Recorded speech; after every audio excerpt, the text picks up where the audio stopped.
गाय का गोबर खाने से कैंसर ठीक होता है, तो बताओ भक्तों, इलाज के लिए विदेश क्यों जाते हो? समझो जरा, ये सब हम लोगों को भगवान के नाम पर गुमराह कर रखा है।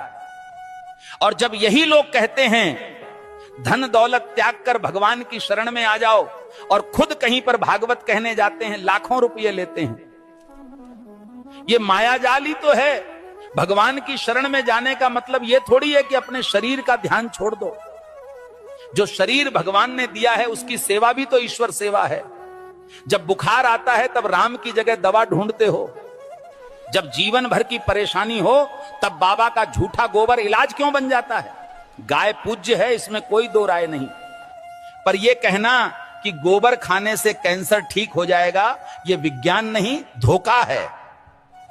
जो कथावाचक कहते हैं धन दौलत छोड़ दो, भगवान की शरण में आ जाओ, वो खुद लाखों के हवाई सफर करते हैं, एसी पंडाल में रुकते हैं और पाटीदारों से लिफाफा लेते हैं, तो त्याग हमें क्यों सिखाते हो? तपस्या की राह हमें क्यों दिखाते हो, जब खुद तुमने उसका कोई अनुसरण नहीं किया? भगवान के नाम पर डर बेचकर जो अपने महल खड़े करते हैं वो संत नहीं, व्यापारी हैं। सच्ची भक्ति वो है जो आंखें खोलती है, ना कि आंखें बंद करवाती है। और आखिर में बात सीधी सी है, भगवान अंधविश्वास से नहीं, सच सेवा और विज्ञान से मिलते हैं। सीताराम सीताराम। भविष्य मालिका कहती है जब पाप बढ़ेगा तो समय न्याय करेगा और धर्म की असली परीक्षा शुरू होगी। 2032 से सत्य युग का आरंभ होगा, लेकिन उससे पहले पूरी धरती हिलेगी। प्यारे भक्तों, 2 सूरज दिखेंगे आकाश में, पर उनमें से एक सूरज नहीं, विनाश का दूत होगा। बंगाल की खाड़ी में गिरेगा अग्निपिंड और समंदर उठकर धरती को लील जाएगा।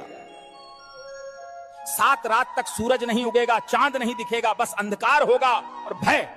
जिसे तुम प्राकृतिक आपदा कहोगे, तीसरा विश्व युद्ध दस्तक दे चुका है। शब्द नहीं अब शस्त्र बोलेंगे। भारत पर हमला होगा, परंतु धर्म की धरती कभी झुकेगी नहीं। क्योंकि भगवान कल्कि का अवतार होगा। जो शरण में आएगा बच जाएगा, जो अभिमान में रहेगा मिट जाएगा। प्यारे भक्तों, भविष्य मालिका चेतावनी नहीं, ये वक्त की आवाज है। जो सुन लेगा वही कल को देख पाएगा। धर्म अब उपदेश से नहीं बचेगा, धर्म बचेगा तो तुम्हारे कर्म और श्रद्धा से। जो अब भी सो रहे हैं, समय उन्हें जगाएगा नहीं, बल्कि बहा देगा इतिहास की धूल में। अब भी समय है भक्तों, या तो धर्म के साथ खड़े हो जाओ या अधर्म के साथ डूब जाओ। कल सऊदी अरब में आयोजित मेरे सत्संग के दौरान एक भक्त ने मुझसे एक दुखद प्रश्न किया। भक्त ने प्रश्न किया, गुरुजी, क्या राखी बांधने से बड़ी बात यह नहीं कि हर औरत को बहन समझा जाए? अरे मूर्खों, राखी के धागे पर इज्जत की एक्टिंग करते हो और बाकी दिन उसी इज्जत को आंखों से नोचते हो।